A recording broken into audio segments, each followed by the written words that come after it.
সভাপতি, আইএসএফ এর সভাপতি মঞ্চে উপস্থিত রয়েছেন, অত্যন্ত সুন্দরভাবে বক্তৃতা করেছেন।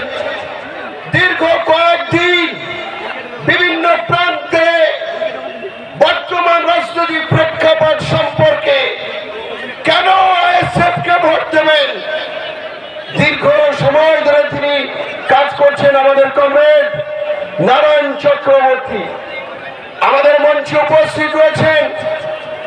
আরেকজন কমরেড দেবাশিস মিত্র মহাশয় মঞ্চে উপস্থিত রয়েছেন। আমাদের অঞ্চলের আইএসএফ এর সভাপতি আমাদের আশরাফুল ভাই থেকে শুরু করে, আমাদের গফর সাহেব থেকে শুরু করে, আমাদের রাকেশ বাবু থেকে শুরু করে, আমাদের ইজাজ বাবু থেকে শুরু করে, আমাদের রবিউল ইসলাম সাহেব থেকে শুরু করে, আমাদের শাহজাহান, আমাদের মুজাফফর ভাই, আমাদের একগুচ্ছ ভোট ব্লকের নেতা আমাদের জুলফিকার বাবু থেকে শুরু করে